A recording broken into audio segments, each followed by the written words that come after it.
All right, so today's video, we're going to be watching a Where Are They Now of a Hazard on Rio. The previous VOD, we watched them. They were a Plat 2 tank on PC 5 months ago, and in this person's previous VOD, we found that they played much better than they thought they did. They just needed to get the confidence and were cracking under pressure. They say, howdy, I genuinely feel your advice has helped tremendously in my improvement since then. Not only in this game, but others such as Rivals. You've also given me much needed tools when it comes to building up more confidence. I've leaned into playing dive tanks, as opposed to poke ones since then.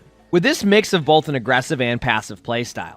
Being careful to not overextend as best as I can. Trusting my instincts and not overthinking the games nearly as much. I took about a 2-month break off of Overwatch due to some slight burnout. That's fine to take breaks. And had gotten hooked onto Rivals to keep my senses/game mechanics active. This season, though, between the perk system, loot boxes, and refreshing roadmap for the future, I've now jumped back in, deciding to revive my goal to see if I could reach a new peak on tank. This ended up being the game to determine if I would achieve that. So, do enjoy this match. I've played Hazard the whole time, as I've been picking him up tons. I'm sure you'll find some interesting plays in this one. Thank you for keeping my motivation alive, along with all the kind words from last time. Enjoy the rest of your day. All right, find out if you've climbed, where you're at. Obviously took a bit of a break. You have been grinding this season regardless, because you do have a galactic weapon. These are not the easiest right now. I think mine took about, I think I'm averaging like 300 games per galactic weapon or something like that, maybe more.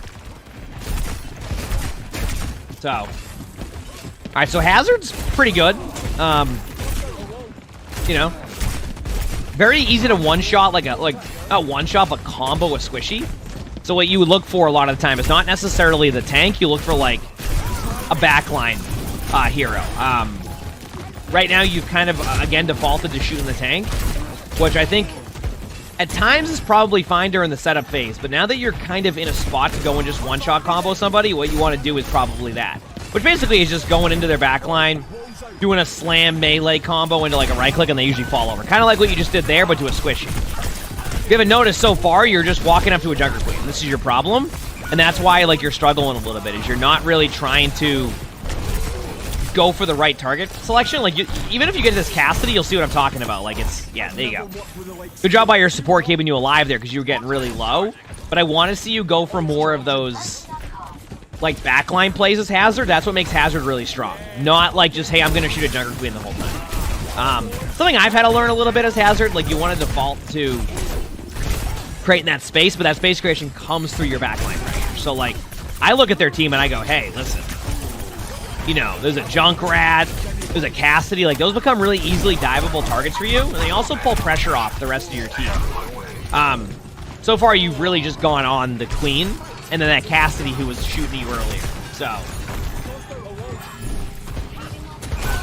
yeah, the Galactic weapons take around 150 games, and if you win them all, that's what I'm saying. So, like, definitely getting some good playtime in, for sure. But, I mean, either way, good start by your team. Obviously, like, there wasn't a ton that you went for backline-wise, so my number one advice there is you just gotta go into the backline and be aggressive and try to create space that way. Use your wall to separate, you know, heals, things like that. Don't just, like, fall into the gameplay loop of, I'm gonna go on the tank, and then I'm gonna go away for a second, and then I'm gonna go back on the tank. Like, you don't want to do that. You want to... There's a lot of opportunity. Anybody here who has gone up against a Hazard that goes for backline knows what I'm talking about. Like, you can feel like you get one-shot by a Hazard if they do it correctly. So, this one's a little bit different. You might be able to isolate the Queen out, but, like, if you're going to isolate the Queen here at this point, yeah, I was going to say, go for the Kiriko. Like, I just feel like you keep defaulting to the same play. If the tank is there, you get distracted, and you don't go for anything else. Like, I'll pause for a second. If a tank is going for you up here, right, and you're playing against somebody up in this, like, room area, the way I look at this is you're actually playing into how that Queen would want you to play more than you're playing into how you should play. Because, like, if they're going to sit up here with, like, a Cassidy, that Queen can't get to you anymore. They'd have to use Shout to do that, and that's already, like, a plus. You have a health pack down here. Like, you have all these ways to survive. You should be going up here on the Cassidy. Cassidy's on here right now, and I haven't hit the rewind button, but the Cassidy's up here. So you would probably want to, like, go for this pressure. If the Queen's going to be up here and just running in circles and none of your teammates are here, you're in a great spot, right? So you need to recognize when their tank is out of position, when the only, like, the play that's not going to work is getting on the tank, and then what you do is you default again on the tank, and then here we are. So, yep. Good ultimate. Again, like, The thing is you go for the queen here, but you have a Juno in your ultimate. And I know they killed the Juno, but like, do you see what I'm talking about? How you just have like this tendency to default to the tank? Like that queen, if that Juno dies, that queen is guaranteed to fall over, which is what happened regardless, right? Like your team killed the Juno, but like, why chance it of that Juno surviving and then keeping people alive? I just think you want to look for more of backline pressure, and that's basically where you're at as Hazard. Like it's working, but as you've probably seen with my spectatings, one thing that you've probably noticed when we spectate is, I forgot what I was gonna say. I'm that's where I'm at. I hope you all enjoyed that feedback session right there. That was great. That's what I'm here for. I'll remember it. But yeah, basically, stop going for the tank. It's okay in like niche situations to go for the tank. Maybe in the neutral where you can't get to them, but when they start to give you any opportunity to get to the backline, you got to go for it. Otherwise, you're going to play right into how the queen wants you to play, and you're just, oh, okay, I got it. Yeah, thank you for that amazing insight. Exactly. What I was going to say is, like, I talk about all the time during my spectating where I say that, like, while it's working now, you wanted to, like, create better habits that you're going to have as you climb and get better at the game, and I want to get you out of the habit of just shooting the tank, because right now it's working, right? But, like, imagine your teammates aren't getting any kills. So now you're just sitting there holding right-click on a tank and shooting a tank the whole time, and then your teammates don't get kills. Like, that's not going to be good. Look at even there. You jump at a Sojourn right in front of you, you already got that Sojourn to, like, less than half HP. Like, do you see, like, I know you're nanoed there, but do you see why I'm trying to get you on their backline? Like, you can do a lot of damage. A lot of damage when you go for that backline pressure. And that's why I want to see more of that out of you. I just think, like, right now you should ult already. They should be ulted. Good ult. There you go. You got the kill there. I'm not even worried that you didn't get the other kill. Keep in mind, a full backline pressure play, you get 2 kills, almost a third, and now you can go for the queen, right? Now you go for the Kiriko. There you go. Kiriko's going to be stuck on point. Now you go for the queen, and you should be able to grind this team fight out and win. All because you went for backline pressure. Now, granted, obviously, if the soldier hits a good shot or something like that, it's different. But yeah, there you go. See? You see the difference there and why I want you to go for the backline? Look how much you do. All because you went for the backline to start rather than default to the queen.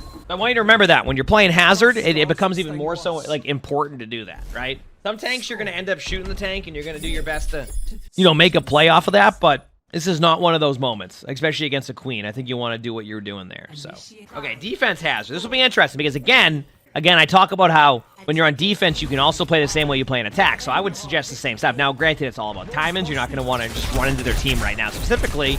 But as they get to kind of like below here, you can start to be a little bit more annoying because you have mobility to get out and you have ways to survive. Also, I noticed your teammate didn't pick yet. They don't know that yet. There you go. Yeah, go for that kill. Even there, like, you could have went down even further to go for the kills. Right now, you go for the Sojourn. Why do you go for the Sojourn? Because you know the Baps down there doesn't have land. Instead, you default back to the tank. So, there's opportunity here to get kills. There you go. Now you see an opportunity. Nice. That was a good play. Good job.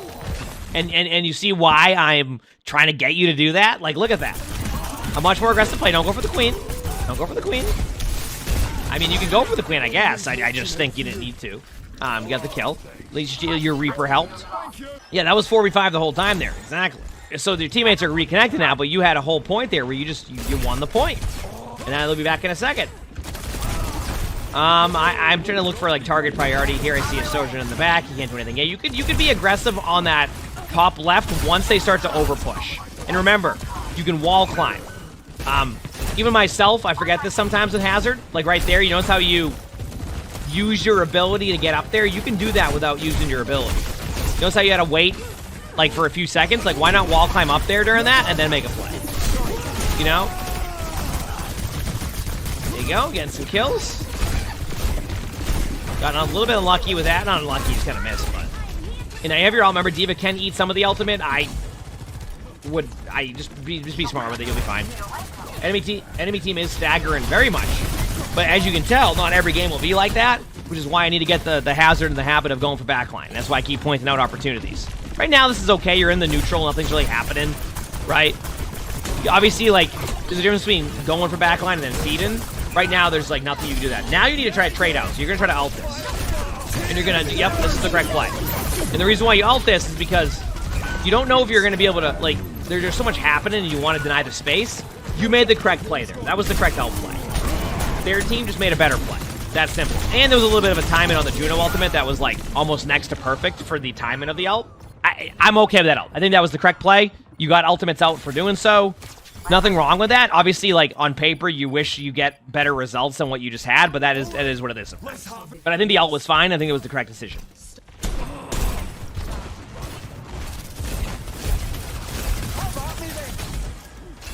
Okay, here we go. Hey, wall climb. See, there you go. That's what I was trying to say. You going to this roof? I mean, I'm okay with you being proactive. Right click, resources, fine. You don't have to overuse your resources there, but it goes up pretty quick, so. Okay, go in. No. Yeah. So, and this is where, obviously, it's like, I want you to kind of see what you just did right there, right? Do you notice how, like, the D.Va just flew to your backline, did nothing, right? Let's talk about this right now. Okay? The D.Va flies into your backline, does literally nothing. But what the D.Va did was exactly what I'm trying to get you to do. It's just to pull some, like, pressure off of the rest of the team. So the D.Va flies into the backline, does nothing, gets healed up. You follow the D.Va around the whole time, your whole team's dead. Now, if you notice, when the D.Va flew in, I said, go into the team. I thought the best option when the D.Va was flying here was to go into the backline here and pressure them, right? That's the idea, okay? That at least he peels for the support. That's not even peeling for a support, though. I mean, the support's there, but, like, at a certain point, it depends on the situation, right? If you over-peel for your supports every single time, depends on your hero, right? Obviously, if you're playing Hazard, you can't over-peel for your supports every time. You need to go into the backline and kill their supports because the D.Va, who is flying into the backline, can't peel for the supports. You can trade their backline. With Hazard, you have the ability to one-shot squishies very quickly. So, like, when their D.Va flies away and completely ignores their team, that is your opportunity to go in and try to make a backline pressure play. As somebody who plays D.Va, and keep in mind, you also have to play aggressive as D.Va when you do that. Well, that's what I'm trying to get at, is like, if I'm D.Va, the last thing I want the Hazard to do is go into the backline and trade, because that means that the Hazard is a little bit better at killing the squishies really fast in comparison to D.Va. Obviously, if someone stands still and you rocket them, that's a different story, right? But that's not quite the case here. So if I'm playing D.Va and that's what you do, I'm pretty happy with that, you know? There we go. Yeah, that all started with that. That all started with you kind of going for the D.Va, and then after that, the rest of your team kind of just got rolled, and now you have a retake opportunity. Like, it's not impossible. Only concern is they have a D.Va ult and a Sojourn ult to go with it on top of a high noon. This is one of these, like, even if you touch, it's going to be really hard to make a play happen. You got to be there quicker. Obviously, I think you know that. Again, I want, like, you see right there when you went for that, like, that Cassidy, like, look how much damage you do, like, in general. Like, you just do a lot of damage to, like, the backline. That's why on Hazard, you're not finding yourself looking for those plays too often. You're going to end up being stuck. Yeah. What if the enemy team gathers together all the time? Then you have, I mean, honestly, against Hazard, you're going to still get value, right? If the whole team's stacking against you as Hazard, that's fine. Because at this point, you're going to want to play a little bit more aggressive into, like, the backline. And they're going to all turn for you. But you have survivability, right? Like, it's obviously, it's a little bit more risky, but I think that's okay. I think they're going to play into you at that point. So Hazard is one of those tanks that can get away with, like, playing against a lot of different comps, but you need to be willing to make those aggressive plays. I just don't think Hazard is very much of as a kind of stand with a team tank as other tanks could be, and that's what I'm trying to get the Hazards out of the habit of. Good job by the... Again, you're peeling for the D.Va. Now, it's going to work because your Reaper killed multiple, but this is what I mean, where it can be 50-50 on how that goes, right? All right, here we go.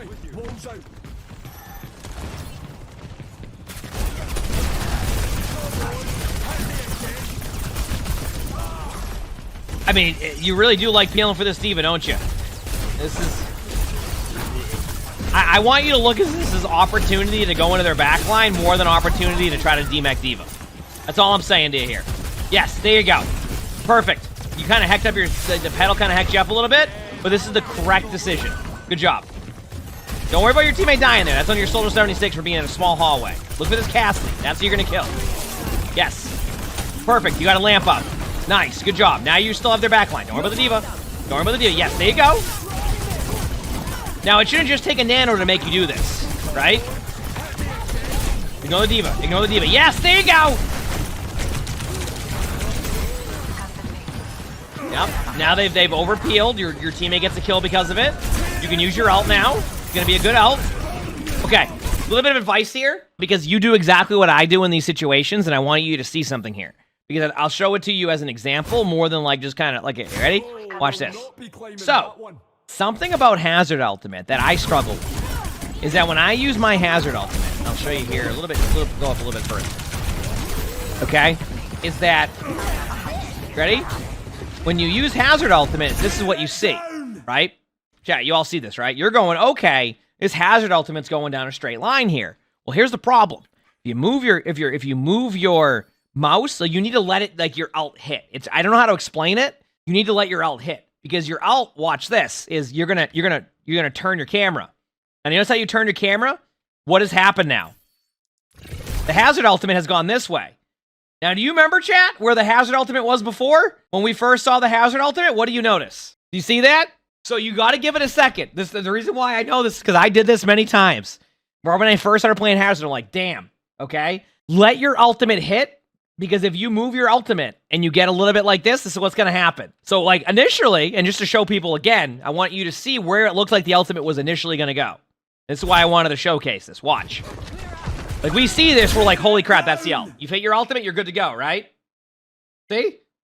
That's where it was. But then, because you turn your camera to go for the Sojourn, it hasn't landed yet, and you can see. You see how in the bottom right, it's already moved? Let your ultimate hit. Okay? I have done this before, and I have basically ruined what could be top tier ultimates. You still get a kill. It's a good ult, like, right? Like, it's still a good ult. But it went from a great ultimate to a good ult. And it feels like a bug? I don't think it's a bug. I actually think it's intended. They want you to basically not move your mouse and like flick react to them. They want you to basically use it and then keep it there to give people the opportunity to get out of it. That's the whole idea behind it. That's why you only get the Sojourn here, is because you turn your camera, and as you can see, the ultimate ends up landing here. See?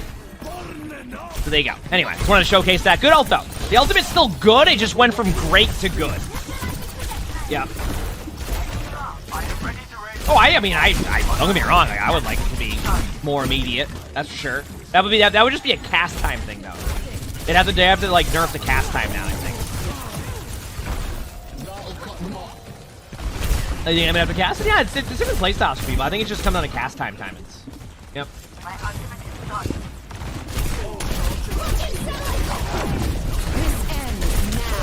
Good wall trying to block off some of what they're doing. I don't mind that. Your Reaper definitely has some ult timings. Your Reaper's like, you know what? There's a Juno ultimate and everything going on in front of me. I think the best case scenario here is to pop my Reaper ult into it. That should go well. Spoiler alert, it didn't go that well. Here we go.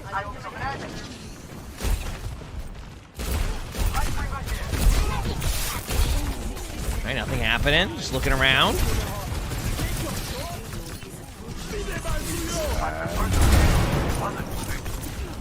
Okay. Holding your right click up, I see. Yes, backline. There you go, perfect. I'm okay with you even isolating them in a 1v1. Okay, you ready? Use your ult. Don't move your mouse. Okay. You had opportunity there to ult that, but I think you're okay still. This is where you're going wrong again. I know you want to peel for the diva, and I get it. Listen, I'm not saying that every single time you don't want to peel for the diva, but let me kind of give you the idea here. You just killed the BAP on their team, right, before you went for the diva here. Your teammates are going to be fine. They're kind of being able to self-peel with the room. What I see here is I see three squishies that you can get. All of these you could isolate into a 1v1, have no problem winning against, and if all else fails, you have your ultimate. Stop getting distracted by people going backline and these type of plays. Again, there's going to be niche situations where, like, this is the correct play, but this is not one of them. I mean, maybe in a 5v5 set in here where, like, everybody's alive on both teams and you don't see a really good opening, I could be like, okay, I get it. You're just trying to counter peel for a second. You have your ultimate on retake. But this is a situation where you have numbers already. You can basically go and end this team fight that quickly by just not getting distracted by this team. Yeah. And that's what I'm trying to kind of get you in the habit of when I see this is, like... And I know I keep bringing it up, but I think it's good to, like, show you every, like, kind of situation where you're doing that over and over again. Okay, don't get distracted again by the diva. Like, just pop your ult now. Don't move. Good job. And you see how your ult stayed where it was? Well played. Good job. You can just right-click that. You're fine. Yep. Should be good. Obviously, D.Va's going to try to remech. And there you go. And there you go. You win. And the interesting thing is like, you win that game, and we're like, okay. But, like, I look at that, and I'm just like, there's so much more you could have done this game that would have ended this game sooner or, like, given you even more, just, like, I don't even think you would have made it to the third point because there was so much backline opportunity. So, for this one, like, I'm just going to give you the really, like, basic advice of this of, like, you just got to go for their backline and pressure them more. Like, you can't constantly get distracted by just a D.Va flying to your backline. I think that's, like, your problem is, like, you just keep peeling as Hazard when Hazard's all about being able to trade on backlines and just get really easy kills on squishies. And if that tank is going to give you much opportunity to do that, I'd say go for it. Yeah, I would say definitely look for more backline opportunity, less peeling for their D.Va. Again, niche situations where you can go for backline, but I think that's where you just got to be more aggressive at this point. And I think we start with that, and I try to showcase you time-ins. Let's start with that one and then go from there, because I think that's what's going to make you a better tank in these ranks. Because I think last time we watched you were plat 2. So, but yeah, I mean, again, it goes back to what I talked about. Mechanically, I think you have good mechanics. I think you have the ability to make plays. Let's go make those plays now. Let's not play as, like, don't play as scared there. Just go in, make a play. And again, just like with anything, the more you go in and do that play, the better you're going to get at it, is all I'm going to say. Like, you're going to recognize, okay, this is my timing. But if you just play very passive like that, you're going to have very 50-50 games at times. So now, guessing the rank. I think, like, I've seen a few people in chat guess Diamond 5. I think I'm going to go with Diamond 5 also, because they were plat 2. Obviously, there's going to be an outlier here where, like, they just returned to the game. Maybe they decayed a little bit. Maybe they're a little bit worse. But I think, like, saying that you've moved into Diamond isn't, like, far-fetched here. I think, like, now it's playstyle adjustment. So I'm willing to go the Diamond 5 range. I think Diamond 5 is in a safe spot to where you get both plat and diamond games, and they can feel a little bit different each game. But obviously, it can be range-based, and I could be wrong. They but yeah, I'll go with Diamond 5. I'll lock that in, and their new rank is Diamond 5. There you go. And I'll explain why. You heard me talk about it. I look at it this way. Mechanically, I think the Hazard's playing just fine. What I'm getting from this is that the playstyle works sometimes, and sometimes it doesn't. Right? Does that make sense? That is what I'm getting at here. So, if that's what's happening, Diamond 5 makes sense because you're getting a lot of plat games and you're getting a lot of diamond games, which means that some games, as you climb, you're going to struggle because your playstyle hasn't quite caught up with, like, higher part of diamond. And then at the same time, you're going to win games with your mechanics because you have the mechanics to get the kills. So there you go. But yeah, Diamond 5, I mean, that's a climb. Last time you were plat 2 and you took a bit of a break, and now you're Diamond 5. So keep it up. Start doing more of what we talked about with the backline pressure, and I think you'll continuously see a climb. You got this. You absolutely got this. Make sure to hit the like button if you haven't. Subscribe to the YouTube. All that. Leave a comment. All that helps. If you want to watch the previous VOD, somewhere above me, there's a link here. I was told it'll go above my right, but I don't know what my right is. Is that this right? Is it over there? Go watch the previous VOD so you can see that progression. If you want to submit your own stuff, my Discord's where you do that. We also record these live on stream. You can see the Twitch chat below the webcam. Also stream on YouTube. So stop by if you haven't. With that being said, I hope you all have an amazing day/night.